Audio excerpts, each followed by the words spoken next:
الحمدللہ،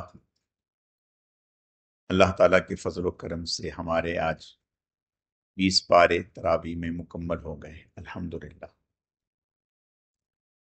20ویں پارے کی ابتدائی آیتوں میں اللہ تعالیٰ اپنی قدرت کے دلائل پیش کر رہے ہیں۔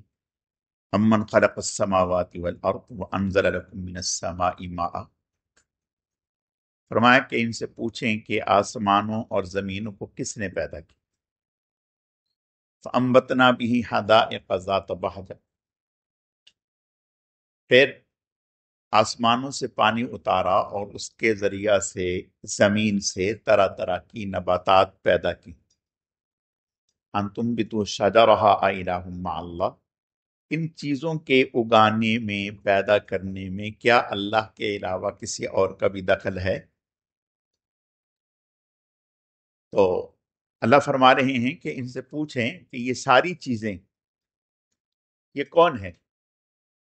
امن جعل الارض قرارا وجعل خلالها انہارا وجعل لها رواسي بین البحرین حاجزا، فرمایا کہ ان سے پوچھیں کہ زمین کو کس نے ٹھہرایا ہے؟ یعنی پہلے پوری روئے زمین پانی ہی پانی تھا، پانی ہی پانی تھا۔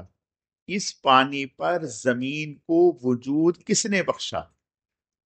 پھر یہ زمین ڈاواں ڈول ہو رہی تھی، پھر اس کے اوپر پہاڑ کس نے جمائے؟ جیسے کسی چیز کو میخ کے ذریعہ سے، کھونٹے کے ذریعے سے مضبوط کر دیتے ہیں، اسی طرح اللہ تعالیٰ فرماتے ہیں کہ اس زمین کو ہم نے پہاڑوں کے ذریعہ سے مضبوط کر دیا۔ اللہ فرماتے ہیں کہ ان سے پوچھیں کیا اللہ کے علاوہ کسی اور نے کیے ہے؟ کون ہے؟ اللہ کے علاوہ اس میں کوئی اور شریک ہے؟ پھر اللہ فرماتے ہیں امن یجیب المضطر اذا دعاہ ویکشف السوء ویجعلکم خلفاء الارض االہ مع اللہ قلیلا ما تذکرون، فرمایا کہ ان سے پوچھیں کہ جب کوئی آدمی مجبوری میں، مصیبت میں، پریشانی میں گھر جاتا ہے تو پھر وہ کس کو پکارتا ہے؟ عموماً جب کبھی مشرک یا کافر کبھی کسی ایسی مصیبت میں پھنس جاتے کہ جہاں سے اسباب کی دنیا میں کوئی راستہ نہ ہوتا، مثلا کبھی ان کی کشتی بھنور میں پھنس گئی، اب نکلنے کا کوئی راستہ نہیں، تو ایسے میں وہ خالصتاً اللہ تعالیٰ کو پکارتے کہ اے اللہ آپ ہمیں اس سے نجات عطا فرما دیں۔ امن یجیب المضطر اذا دعاہ ویکشف السوء، اللہ فرماتے ہیں کہ ہم ان سے تکلیف کو دور کر دیتے ہیں۔ حدیث شریف میں آتا ہے کہ آپ صلی اللہ علیہ وسلم کا ارشاد ہے کہ اللہ پاک 3 لوگوں کی دعا رد نہیں فرماتے۔ ایک تو مسافر کی دعا رد نہیں فرماتے، ایک والدین کی دعا اولاد کے حق میں رد نہیں فرماتے، اور تیسرا جو مجبور ہے، مظلوم ہے، اس کی دعا رد نہیں فرماتے، خواہ وہ مسلمان ہو، خواہ وہ کافر ہو، خواہ وہ فرما بردار ہو، خواہ نافرمان ہو۔ جب وہ خالصتاً اللہ تعالیٰ کو پکارتا ہے اور اللہ سے مدد مانگتا ہے اور یہ یقین رکھتا ہے کہ اللہ کے علاوہ مجھے کوئی بھی اس مصیبت سے نجات نہیں دے سکتا، اور یکسو ہو کر اللہ کو پکارتا ہے، تو پھر اللہ تعالیٰ انہیں ویکشف السوء، اللہ انہیں اس مصیبت سے نجات دے دیتے ہیں۔ تو اللہ فرماتے ہیں کہ جب ہم نجات دے دیتے ہیں تو ہونا تو یہ چاہیے کہ اللہ کا احسان مند ہو کر، شکر گزار بن کر، آئندہ کے لیے توبہ طائب ہو کر کے اللہ تعالیٰ کا ہمیشہ کے لیے مطیع و فرما بردار ہو جائے۔ لیکن ہوتا یہ ہے کہ وقتی تکلیف سے نکل کر پھر جب نارمل زندگی میں آتا ہے تو پھر اپنے اسی ڈگر پہ چل پڑتا ہے۔ ہم بھی اللہ ہماری حفاظت فرمائے، جب کبھی بیمار ہوتے ہیں تو کہتے ہیں یا اللہ بس اس دفعہ اس مصیبت سے نجات دے دے، بس تھوڑا ایک موقع، ایک چانس دے دے یا اللہ پاک، اس کے بعد بس پھر چانس ملتا ہے اور اس کے بعد پھر بھول بھال جاتے ہیں۔ تو اللہ فرماتے ہیں کہ حالات سے نکالنے والے اللہ ہیں، اللہ کے علاوہ کوئی نہیں۔ اگلی آیتوں میں اللہ فرماتے ہیں وقال الذین کفروا اذا كنا ترابا وآباؤنا انا لمخرجون لقد بعدنا هذا نحن وآباؤنا من قبل ان هذا الا اساطیر الاولین، کہ یہ کافر لوگ کہتے ہیں کہ جب ہم مٹی ہو جائیں گے یا ہمارے آباء و اجداد جو عرصے سے اس دنیا سے جا چکے اور مٹی ہو گئے تو ہمیں دوبارہ پیدا کیا جائے گا، یعنی ہمیں دوبارہ زندہ کیا جائے گا۔ سورہ یاسین میں ایک کافر حضور صلی اللہ علیہ وسلم کے پاس آیا اور آ کر ایک بوسیدہ سی ہڈی اٹھائی اور اس کو ہاتھ میں یوں مسلتا ہوا کہنے لگا کیا آپ یہ کہتے ہیں کہ یہ دوبارہ زندہ ہوگی؟ آپ یعنی حضور سے کہنے لگا کیا آپ یہ کہتے ہیں کہ یہ دوبارہ زندہ ہوگی؟ تو اللہ نے آیتیں اتار دی وَضَرَبَ لَنَا مَثَلًا وَنَسِيَ خَلْقَهُ، ہمارے سامنے مثالیں بیان کرتا ہے اور اپنی تخلیق کو بھول گیا۔ وَضَرَبَ لَنَا مَثَلًا وَنَسِيَ خَلْقَهُ، فرمایا ان سے کہیں قُلْ يُحْيِيهَا الَّذِي أَوَّلَ مَرَّةٍ، پہلی مرتبہ کس نے پیدا کیا؟ جس نے پہلی مرتبہ پیدا کر دیا اس کے لیے دوبارہ پیدا کرنا کیا مشکل ہے؟ تو اللہ پاک فرماتے ہیں قُلْ سِیرُوا فِی الْأَرْضِ فَانظُرُوا کَیْفَ کَانَ عَاقِبَةُ الْمُجْرِمِینَ، ان سے کہیں کہ زمین میں چلیں پھریں دیکھیں حالات پڑھیں جو اللہ تعالیٰ کے نافرمان اور باغی لوگ تھے ان کا کیا انجام اور کیا حشر ہوا۔ اور حضور علیہ السلام سے فرمایا وَلَا تَكُنْ فِی ضَیْقٍ مِّمَّا يَمْکُرُونَ، کہ آپ غم زدہ نہ ہوں اور دل میں پریشان نہ ہوں ان کی باتوں سے۔ وَكَذَلِكَ جَعَلْنَا لِكُلِّ نَبِيٍّ عَدُوًّا شَيَاطِینَ الْإِنسِ وَالْجِنِّ يُوحِي بَعْضُهُمْ إِلَى بَعْضٍ زُخْرُفَ الْقَوْلِ غُرُورًا، اللہ کا یہ ضابطہ ہے کہ اللہ پاک نے ہر زمانے میں ہر نبی کے مقابلے میں کچھ شیطان انسانوں میں اور کچھ جنات میں پیدا کیے ہیں دشمن، جن کا کام ہی اس طرح کی باتیں کرنے ہیں، ایمان والے بندوں کو، اللہ کے محبوبین کو، نبیوں کو ستانے ہیں، پریشان کرنے ہیں۔ تو حضور علیہ السلام سے کہا جا رہا ہے کہ اگر آپ سے اس طرح کی یہ باتیں کر رہے ہیں تو آپ پریشان نہ ہو، یہ کوئی نئی بات نہیں ہے، یہ تو انبیاء کے ساتھ ایک پرانا طریقہ رہا ہے۔ اور اگلی آیت میں اللہ فرماتے ہیں کہ ان سے کہیں کہ جس کے بارے میں یہ جلدی کرتے ہیں، اصل میں یہ کافر اور مشرک یہ کہتے تھے حضور سے کہ قیامت کب آئے گی، لا کے دکھاؤ۔ پہلے بھی نبی یہی کہتے رہے قیامت آئے گی، ہر نبی نے کہا قیامت آئے گی قیامت آئے گی قیامت آئے گی، تو آپ بھی کہہ رہے ہیں بھئی کب آئے گی قیامت، لا کے دکھاؤ۔ اللہ فرماتے ہیں کہ ان اللہ عندہ علم الساعہ وینزل الغیث، 5 چیزوں کا علم اللہ کے ہاتھ پاس ہے، ان میں سے ایک قیامت بھی ہے۔ اسی طرح اللہ فرماتے ہیں کہ ہم اپنی حکمت کے تحت ہم نے اس علم کو اپنے پاس رکھا ہوا ہے، بندوں کے سامنے ظاہر نہیں کیا۔ کسی چیز کا واقع نہ ہونا اس کا مطلب یہ نہیں ہے کہ وہ ہوگا نہیں، ہوگا نہیں، اللہ تعالیٰ کی طرف سے ایک وقت مقرر ہے، جب وہ وقت آئے گا تو آئے گا۔ آگے اللہ فرماتے ہیں وَإِذَا وَقَعَ الْقَوْلُ عَلَيْهِمْ أَخْرَجْنَا لَهُمْ دَابَّةً مِّنَ الْأَرْضِ تُكَلِّمُهُمْ أَنَّ النَّاسَ كَانُوا بِآيَاتِنَا لَا يُوقِنُونَ، قیامت سے پہلے کچھ نشانیاں ہیں جو اللہ فرماتے ہیں ہو کے رہیں۔ ان نشانیوں میں سے ایک، بڑی بڑی نشانیوں میں سے ایک نشانی سورج کا مغرب سے طلوع ہونا، ایک نشانی حضرت عیسیٰ علیہ الصلاۃ والتسلیم کا آسمانوں سے زمین پر اترنا، ایک نشانی دجال کا ظاہر ہونا، ایک نشانی یاجوج ماجوج کا آزاد ہو جانا، اور اللہ فرماتے ہیں اسی طرح ایک نشانی وَإِذَا وَقَعَ الْقَوْلُ عَلَيْهِمْ أَخْرَجْنَا لَهُمْ دَابَّةً مِّنَ الْأَرْضِ تُكَلِّمُهُمْ أَنَّ النَّاسَ كَانُوا بِآيَاتِنَا لَا يُوقِنُونَ، ایک نشانی یہ واقع ہو کے رہے گی کہ صفا پہاڑی سے ایک عجیب الخلقت جانور سر سے مٹی جھاڑتا ہوا نکلے گا اور حرم میں بیت اللہ کے سامنے آ جائے گا، اور اس کو دیکھ کے لوگ بھاگنے لگیں گے۔ اور وہ عجیب الخلقت جانور ہوگا، اس کی کوئی نسل نہیں ہوگی، پیدا نہیں ہوگا، بلکہ پہاڑ سے نکل آئے گا، اور وہ لوگوں سے کلام کرے گا۔ ان الناس کانوا بآیاتنا لا یوقنون، لوگوں سے کہے گا کہ تم اللہ پر ایمان کیوں نہیں لائے؟ اور جو ایمان والے ہوں گے ان کے چہرے روشن کر دے گا، اور روح زمین پر پھیلے گا، گھومے گا، اور جو کافر ہوں گے ان کے چہروں پر کافر لکھ دیا جائے گا۔ تو اللہ فرماتے ہیں یہ قیامت کی نشانیوں میں سے یہ نشانی ہیں جو ہو کے رہیں گی۔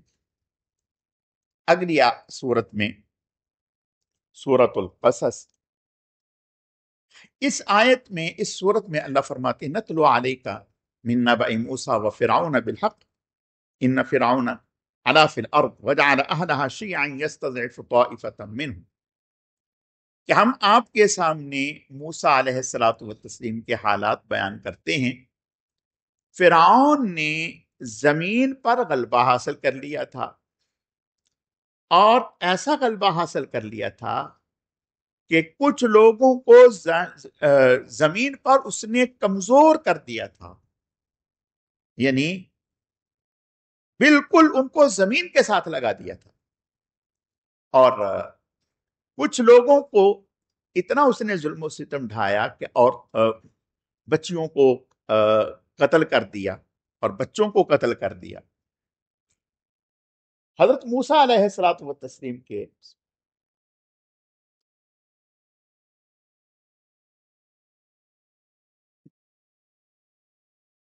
فرعون نے خواب دیکھا، جب خواب دیکھا تو اس نے نجومیوں کو بلایا اور بلا کر کے اس کی تعبیر پوچھی۔ تو نجومیوں نے کہا کہ آپ کی خواب کی تعبیر یہ ہے کہ ایک بچہ پیدا ہوگا بنی اسرائیل میں، اور وہ بچہ آپ کے اقتدار کے زوال کا سبب بن جائے گا، اس کے ہاتھوں آپ کا اقتدار جو ہے وہ ختم ہو جائے گا۔ تو یہ اس کے لیے بہت بڑی خبر تھی، بڑا دھچکے والی خبر تھی۔ اس نے مشورہ کیا کہ بھئی لوگوں سے کہ اس سے ہم کیسے بچ سکتے ہیں؟ تو لوگوں نے مشورہ دیا کہ ایسا کریں، بنی اسرائیل کے ہاں جو بھی اولاد پیدا ہو آپ اس کو قتل کر دیں۔ چنانچہ لڑکے لڑکیوں دونوں کو قتل کیا جانے لگا۔ پھر انہوں نے سر جوڑا کہ اس طرح سے تو بنی اسرائیل کی نسل ختم ہو جائے گی، جو بنی اسرائیل کے چھوٹے موٹے ہم کام ان سے لیتے ہیں، بیگار کے کام، وہ کون کرے گا؟ تو لہٰذا ہمیں اس کا کوئی حل نکالنا چاہیے۔ کہنے لگے اس کا حل یہ ہے کہ ایک سال ہم بنی اسرائیل کے ہاں جو بچے لڑکے پیدا ہوں ان کو زندہ چھوڑ دیں، اور ایک سال جو ہیں وہ ان کو قتل کریں۔ اب دیکھیں انسان اتنا ہی بڑا کیوں نہ ہو، اس کی عقل ناقص ہے، یعنی اللہ تعالیٰ تو علیم ہیں اور اس کے علم کا تو کوئی احاطہ نہیں کر سکتا۔ بھئی جس سال تم بچوں کو زندہ چھوڑو گے اس سال وہ بچہ نہیں رہ سکتا۔ تو خیر اب ایک سال بچوں کو زندہ چھوڑا جانے لگا اور ایک سال قتل کیا جانے لگا۔ اللہ کا کرنا، جس سال بچوں کو زندہ چھوڑنا تھا اس سال موسیٰ علیہ السلام کے بڑے بھائی حضرت ہارون علیہ السلام پیدا ہوئے، وہ پیدا ہوئے۔ جس سال بچوں کو قتل ہونا تھا اس سال موسیٰ علیہ السلام پیدا ہوئے۔ جب موسیٰ علیہ السلام پیدا ہوئے تو اللہ فرماتے ہیں وَأَوْحَيْنَا إِلَىٰ أُمِّ مُوسَىٰ أَنْ أَرْضِعِيهِ فَإِذَا خِفْتِ عَلَيْهِ وَأَلْقِيهِ فِي الْيَمِّ وَلَا تَخَافِي وَلَا تَحْزَنِي إِنَّا رَادُّوهُ إِلَيْكِ وَجَاعِلُوهُ مِنَ الْمُرْسَلِينَ۔ ہم نے موسیٰ علیہ السلام کی والدہ کی طرف وحی کی۔ اب علماء کہتے ہیں کہ کیا وحی نبیوں کے علاوہ اور لوگوں کی طرف بھی ہو سکتی ہے، عام انسانوں کی طرف؟ یعنی وحی تو نبیوں کے ساتھ خاص ہے، تو یہاں اللہ کہہ رہے ہیں وَأَوْحَيْنَا إِلَىٰ أُمِّ موسیٰ، ہم نے موسیٰ کی والدہ کی طرف وحی کی. تو کیا علماء نے لکھا کہ وحی کی دو قسمیں ہیں، ایک وحی لغوی اور ایک ہے وحی شرعی. لغوی کا معنی یہ ہے کہ پوشیدہ طور پر کوئی بات کسی کے دل میں ڈال دینا، جیسے اللہ نے قرآن میں کہا وَأَوْحَىٰ رَبُّكَ إِلَى النَّحْلِ، آپ کے رب نے وحی کی شہد کی مکھی کی طرف. شہد کی مکھی کی طرف وحی کرنے کا معنی یہ ہے اللہ نے اس کی طبیعت میں یہ بات رکھ دی کہ میں نے ایسا کرنا ہے.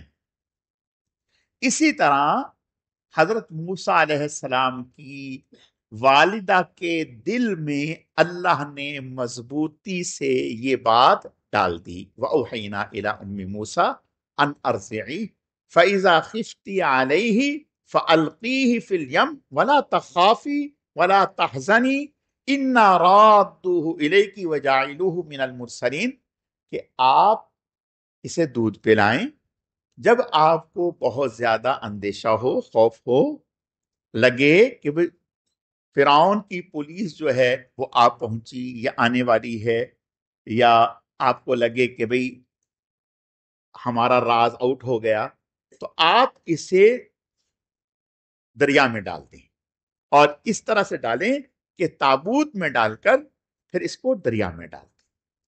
اور اللہ فرماتے ہیں کہ ہم نے انہیں مطمئن کر دیا کہ نہ دریا اسے کچھ نقصان پہنچا سکے گا، نہ کوئی اور نقصان پہنچا سکے گا. نہ صرف یہ کہ نقصان نہیں پہنچا سکیں گے، رَادُّوهُ إِلَيْكَ، ہم آپ کے اس بچے کو دوبارہ آپ کی طرف لٹا دیں گے. وَلَا تَخَافِي وَلَا تَحْزَنِي، خوف نہ کریں، غم نہ کریں. خوف ہوتا ہے اپنی ذات کے بارے میں، اپنی ذات کے بارے میں کہ بچے کی وجہ سے میرے اوپر کوئی نقصان نہ آ جائے. اور حزن ہوتا ہے دوسرے کا غم، یعنی بچے کا غم بھی نہ کریں. وَلَا تَخَافِي وَلَا تَحْزَنِي إِنَّا رَادُّوهُ إِلَيْكَ وَجَاعِلُوهُ مِنَ الْمُرْسَلِينَ، اور ساتھ ہی یہ کہہ دیا کہ ہم نے تو اسے رسولوں میں سے بنایا ہے، رسولوں میں سے بنایا ہے. اچھا، اب جب انہوں نے دیکھا کہ بھی حالات ٹھیک نہیں، انہوں نے صندوق میں ڈالا، اور صندوق میں ڈال کر پانی میں جو دریا گزر رہا تھا اس میں ڈالا. اس دریا کی ایک نہر فرعون کے محل کے پاس سے گزر رہی تھی. تو اب یہ دیکھیں، یہ تو ایک ظاہری حالات ہیں، حقیقت میں تو اللہ کا ایک غیبی نظام ہے جو ہر چیز کو مینج کر رہا ہے. تو اب انہوں نے صندوق ڈالا، اور گویا اللہ تعالیٰ کی رحمت سے، فرشتوں کی معاونت سے وہ صندوق جو ہے فرعون کے محل کی طرف موڑا گیا. جب فرعون کے محل کی طرف موڑا گیا تو فرعون کے ہاں جو عورتیں کام کرتی تھیں تو وہ وہاں کسی وجہ سے آئیں، انہوں نے دیکھا تو انہوں نے اس کو اٹھا دیا.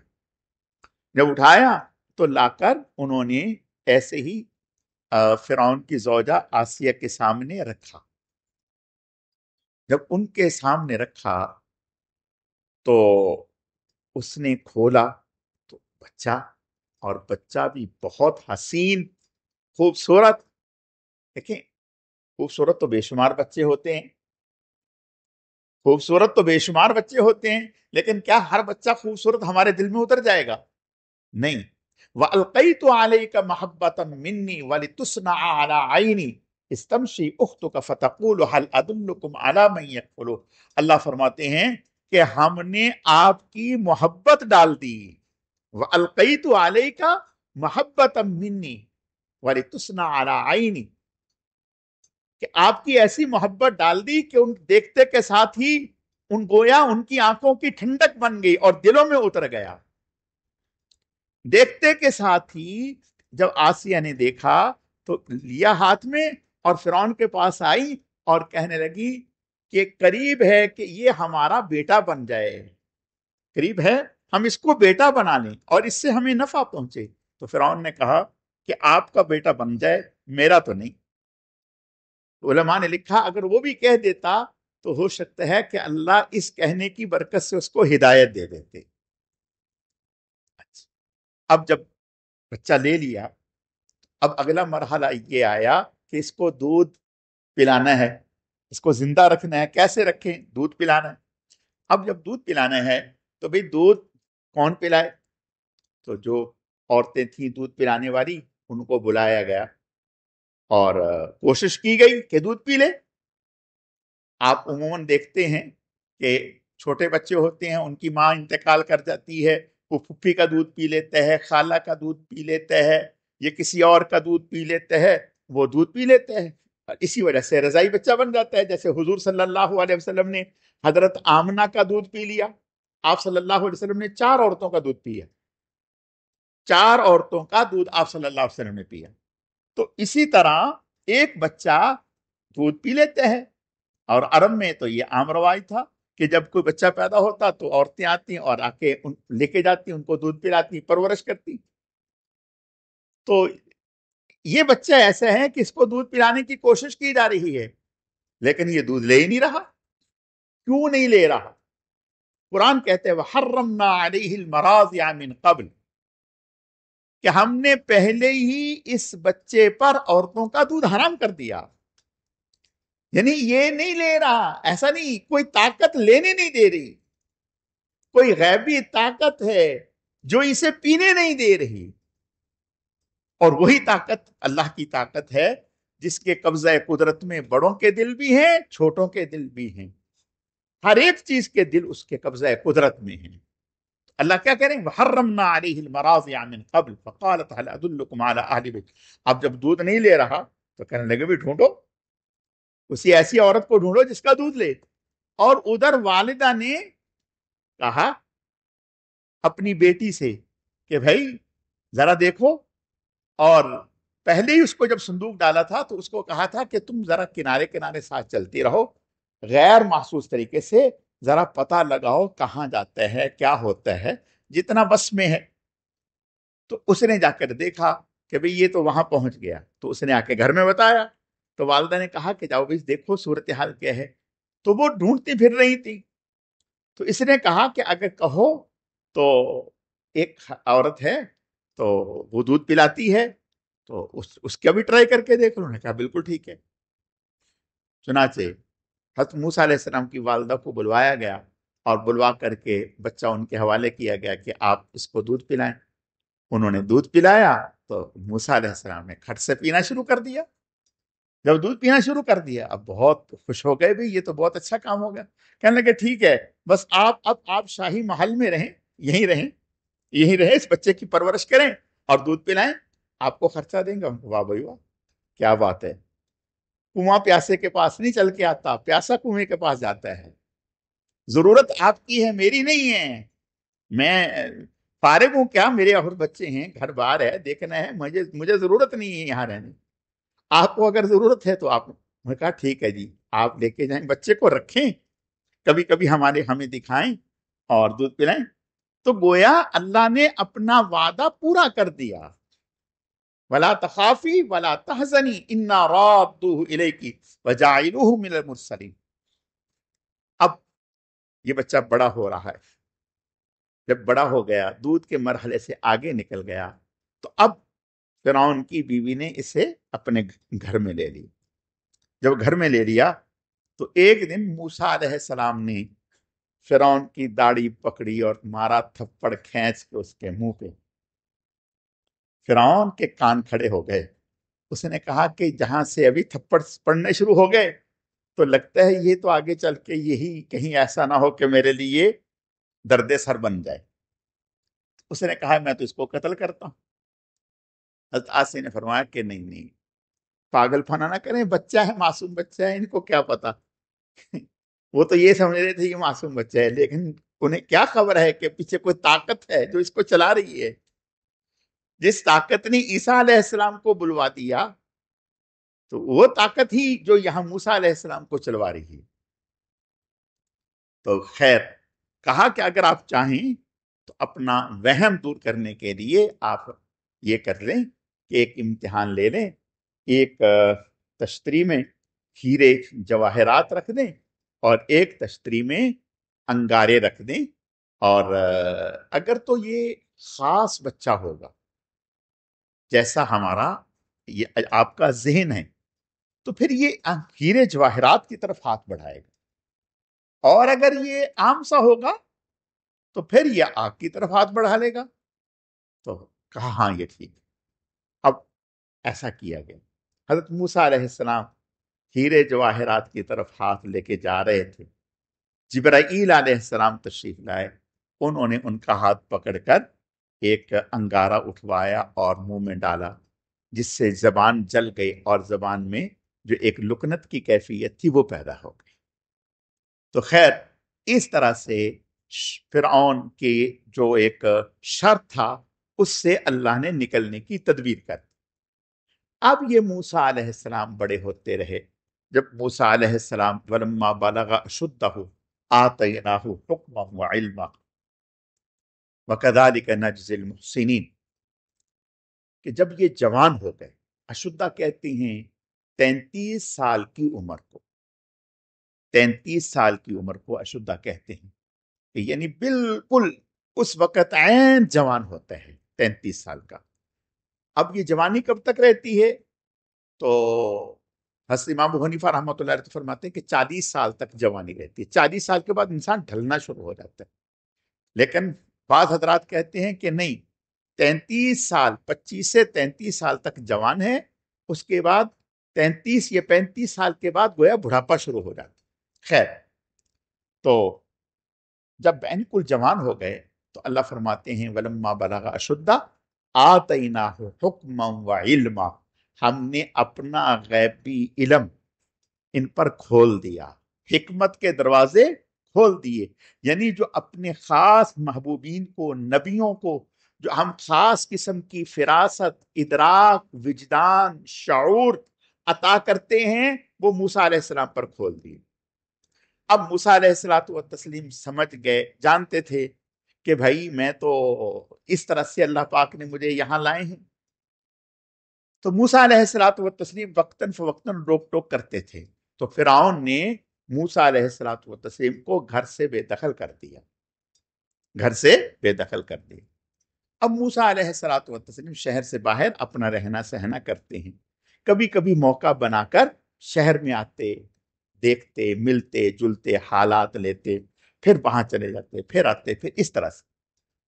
تو ایک دن موسیٰ علیہ الصلوۃ والتسلیم دوپہر کے وقت میں باہر سے شہر میں جب داخل ہوئے، تو شہر میں داخل ہوا، اچھا جو بنی اسرائیل تھے ان کو پتا تھا کہ یہ موسیٰ علیہ السلام اگرچہ رہتے تو فرعون کے پلے تو فرعون کے گھر میں، لیکن ہیں ہمارے، اور جو فرعونی تھے وہ بھی سمجھتے تھے، وہ کہتے تھے کہ یہ بنی اسرائیل کے ہیں۔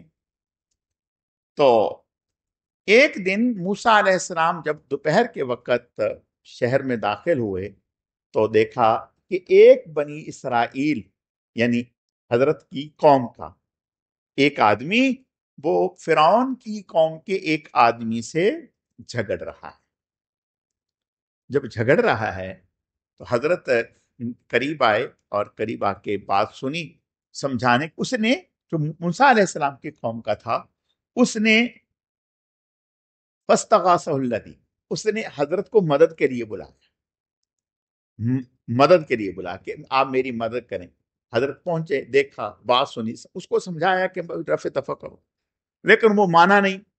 تو تنبیہاً فوقظہ موسیٰ فقضى علیہ، مکہ مارا اس کے ایک۔ تو اب وہ مکہ کیا لگا، اس کا تو کام ہی تمام ہوگا، مر گیا وہ۔ جب مر گیا وہ، اب موسیٰ علیہ الصلوۃ والتسلیم فوراً کہنے ربی انی ظلمت نفسی فاغفر لی فغفر لہ انہ هو الغفور الرحیم، کہ اے اللہ یہ مجھ سے غلطی ہو گئی، میرا مقصد یہ نہ تھا، قتل کرنا مقصد نہ تھا، یا اللہ پاک آپ مجھے معاف فرما دیں، اور میں تو ایک سمجھانا چاہ رہا تھا، مجھے تو اندازہ بھی نہیں تھا کہ مکے سے اس کی جان نکل جائے گی۔ تو اللہ پاک نے حضرت کو معاف کر دیا، کیونکہ یہ مقصد قتل کرنا نہیں تھا۔ حضرت فوراً وہاں سے نکل گئے۔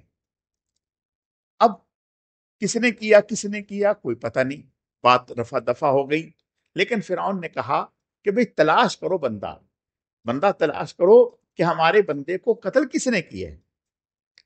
اب ایک دو دن کے بعد یا اگلے دن حضرت پھر شہر میں آئے، جب پھر شہر میں آئے تو وہی شخص جو ہے جو پہلے اس دن لڑ رہا تھا وہ آج پھر کسی اور سے پنگا بازی کر رہا ہے، پھر لڑ رہا ہے۔ اب جب حضرت تشریف لائے تو حضرت نے اس کے قریب ہوئے تو حضرت نے اس کو ڈانٹا، بھئی تو نے یہ کیا حرکت ہے، روزانہ ہی تو ایک نہ ایک سے الجھا ہوا رہتا ہے۔ وہ ڈر گیا، اس نے کہا کہ بھئی یہ آج اگر ایک مکہ میرے بھی آ گیا تو میرا بھی کام تمام ہو جائے گا۔ اس نے حضرت موسیٰ علیہ الصلوۃ والتسلیم سے کہا کہ موسیٰ کل آپ نے اس کو مار دیا، آج تو مجھے مارنا چاہتا ہے اور تو زمین میں فساد برپا کرتا ہے۔ اس طرح سے جب اس نے یہ بات کہی تو جو 4-5 لوگ ارد گرد قرب و جوار میں لوگ تھے انہوں نے بھی سن لیا، کان تو دیواروں کو بھی ہوتے ہیں، انہوں نے سنا اور سنتے کے ساتھ ہی انہوں نے فرعون تک یہ بات پہنچا دی کہ بھئی وہ کل جو بندہ قتل ہوا تھا اس کا سراغ مل گیا اور وہ موسیٰ نے مارا ہے۔ فرعون نے فوراً آنن فانن میٹنگ بلائی اور میٹنگ بلا کے یہ طے کر دیا کہ موسیٰ علیہ الصلوۃ والتسلیم زندہ مردہ جس حالت میں ملے پکڑ کے لاؤ، پکڑ۔ اب جب یہ میٹنگ کی تو اس میں ایک صاحب وہ تھے جو موسیٰ علیہ الصلوۃ والتسلیم سے بے پناہ محبت کرتے تھے، وہ وہاں سے جیسے ہی میٹنگ ختم ہوئی تو بھاگا ہوا آیا اور آ کر کے موسیٰ علیہ الصلوۃ والتسلیم سے کہنے لگا، موسیٰ میں آپ کے لیے خیر خواہی کا پیغام لایا ہوں، آپ کو قتل کرنے کا حکم جاری ہو چکا، آپ فخرج انی لک من الناصحین، میں آپ کے لیے خیر خواہ ہوں، آپ یہاں سے نکل جائیں۔ فخرج منہا خائفا یترقب قال ربی نجنی من القوم الظالمین، حضرت موسیٰ علیہ الصلوۃ والتسلیم خوف زدہ ہو کر وہاں سے نکلے۔ جب نکلے باہر تو اللہ سے دعا کرنے لگے کہ یا اللہ پاک میرے لیے کوئی تدبیر پیدا کر۔ تو اللہ تعالیٰ کی طرف سے حضرت کا رخ مدین کی طرف ہو گیا۔ حضرت 8 دن کا بھوکا پیاسا پیدل سفر کرتے کرتے 8 دن کا سفر طویل کر کے مدین پہنچے۔ جب مدین کے مضافات میں پہنچے تو باہر پانی کا ایک کنواں تھا، تو وہاں قریب آ کر کے بیٹھ گئے۔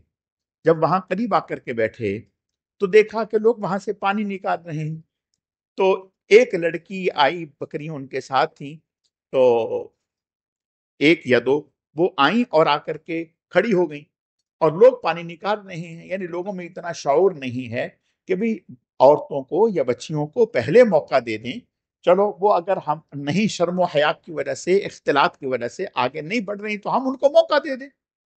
اتنا کہاں تو حضرت نے دیکھا، جب دیکھا حضرت نے ان سے پوچھا پہلے کہ آپ کیوں کھڑی ہیں، پانی کیوں نہیں پلا رہی؟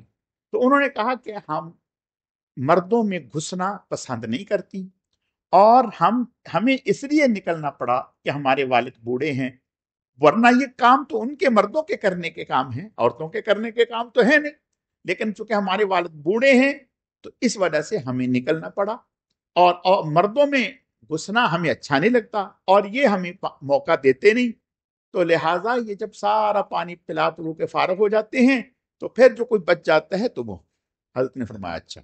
حضرت آگے بڑھے اور انہوں نے کہا ادھر لاؤ ڈول، یعنی ڈول لیا ان سے، جس کو 10 لوگ کھینچ رہے تھے اکیلے موسیٰ علیہ السلام نے اس ڈول کو کھینچ دیا۔ اللہ نے ایسی طاقت عطا کی تھی کہ جس کو 10 لوگ کھینچ رہے تھے اس کو اکیلے کھینچ دیا اور کھینچ کے کہا لاؤ پلاؤ پانی، ان کو فارغ کر دیا، فرمایا جاؤ۔ وہ چلی گئی۔ جب گھر گئیں تو والد صاحب جو ہے وہ حیران ہوئے، انہوں نے کہا کہ بیٹا آج تو آپ بہت جلدی آ گئی، آپ تو دیر سے آتی ہیں، وقت لگ جاتا ہے۔ تو انہوں نے کہا کہ ابا جان اس طرح سے معاملہ پیش آیا، ایک صاحب ہمیں ایسے فرشتہ صفت ملے، انہوں نے ہمارے ساتھ ایسی ہمدردی۔ حضرت نے فرمایا اچھا۔ حضرت نے فرمایا کہ ایسا کرو، اور وہ اللہ کے نبی تھے حضرت شعیب علیہ السلام، انہوں نے فرمایا کہ ان کو بلاؤ۔ علی استحیاء قالت ان ابی یدعوک لیجزیک اجر ما سقیت لنا، تو وہ حیا کے ساتھ اور پردے کے ساتھ آئیں اور آ کر کے کہنے لگی ہمارے والد آپ کو برا رہے ہیں، ان ابی یدعوک لیجزیک اجر ما سقیت لنا، وہ آپ کو بدلہ دینا چاہتے ہیں، معاوضہ دینا چاہتے ہیں جو آپ نے ہمارے ساتھ نیکی کی ہے۔ علماء نے یہاں سے لکھا کہ اگر کوئی آدمی کسی کے ساتھ اللہ کی رضا کے لیے معاونت کرتا ہے، کسی کا کوئی کام کر دیتا ہے، نیت پیسوں کی نہیں، اور وہ اپنی مرضی سے اس کے وہم و گمان کے بغیر خوش دلی سے کچھ دیتا ہے تو اس کے لینے میں کوئی مذائقہ نہیں ہے۔ جیسا کہ یہاں موسیٰ علیہ الصلوۃ والتسلیم نے معاونت کوئی پیسوں کے لیے نہیں کی تھی کہ مجھے یہاں سے پیسے نوٹ ملیں گے، کی تو اللہ کی رضا کے لیے تھی، لیکن اللہ تعالیٰ کی طرف سے۔ اور ادھر موسیٰ علیہ السلام نے اللہ سے دعا بھی کی، رب انی لما انزلت الی من خیر فقیر، اے اللہ میں محتاج ہوں، بے سر و سامانی کے عالم میں ہوں، ایک اجنبی جگہ پہ ہوں، میرا یہاں کوئی ہے نہیں، آپ میرے لیے کوئی راستے پیدا کر دیں۔ ادھر یہ دعا کی تو ادھر اللہ کی طرف سے یہ ذریعہ بنا۔ تو وہ بچیاں نے کہا کہ ہمارے والد آپ کو اس کا معاوضہ دینا چاہتے ہیں، تو آپ چلیں؟ کہا ٹھیک ہے، آپ پیچھے ہو کے چلیں، میں آگے ہو کے چلتا ہوں، جہاں دائیں بائیں مننا ہو تو بتا دیں۔ جب یہ حضرت شعیب علیہ السلام کے پاس پہنچے اور ان سے ملاقات کی اور انہیں اپنے حالات بتائے تو انہوں نے کہا آپ پریشان نہ ہوں، اللہ تعالیٰ آپ سے کام لیں گے، تو آپ چاہیں تو میرے پاس رک جائیں، اور 8 سال ہماری مدت طے ہے کہ 8 سال آپ ہمارے پاس کام کریں گے، 10 پورے کر دیں گے تو آپ کی مہربانی، ہم اس میں اپنی 2 بیٹیوں میں سے ایک کا نکاح آپ کے ساتھ کر۔ تو حضرت نے پھر 10 سال ان کے پاس وقت گزارا، اور ان 10 سالوں میں بکریاں چرانا، ان کے گھر کے کام کاج جتنے تھے وہ کیے، اور حضرت نے اپنی صاحبزادی کا نکاح ان سے کر دیا۔ پھر جب 10 سال پورے ہو گئے تو پھر حضرت موسیٰ علیہ الصلوۃ والتسلیم نے ان سے اجازت لے کر دوبارہ جو ہے فرمایا کہ مجھے اجازت دیں، میں اپنے وطن جانا چاہتا ہوں، والدہ سے اور بہن سے ملنا چاہتا ہوں۔ پھر جب نکلے تو راستے میں اللہ پاک کی طرف سے نبوت کا فیصلہ ہو گیا، اللہ نے ان کو نبوت عطا کر دی۔ باقی انشاءاللہ پھر کل اللہ تعالیٰ سمجھنے کی، عمل کرنے کی توفیق عطا فرمائے۔ الحمدللہ رب العالمین والعاقبۃ للمتقین، والصلاة والسلام علی سید المرسلین، اللہم صل علی محمد النبی الامی وعلی آلہ واصحابہ وبارک وسلم وصلی علیہ۔ اللہم لک الحمد کما انت اہل، صلی علی محمد کما انت اہل، وفعل بنا ما انت اہل فانک اہل التقوی واہل الذکر۔ اے اللہ، جو کچھ کہا سنا گیا اپنی بارگاہ میں قبول فرما، کمی کوتاہیوں کو معاف فرما، اعمال میں اخلاص پیدا فرما، اپنی رضا نصیب فرما، بہکنے بھٹکنے گمراہ ہونے سے ہماری حفاظت فرما۔ اے اللہ، اس ماہ مبارک کی قدردانی کی توفیق عطا فرما۔ اے اللہ، اس ماہ مبارک میں آپ کی طرف سے بے شمار انسانوں کی مغفرت کے فیصلے ہوتے ہیں، ان میں ہم سب کو شامل فرما، پوری امت کو شامل فرما، بیماروں کو صحت و تندرستی عطا فرما، مسلمان مرحومین کی مغفرت فرما۔ سبحان ربک رب العزت عما یصفون وسلام علی المرسلین والحمد للہ رب العالمین برحمتک یا ارحم الراحمین۔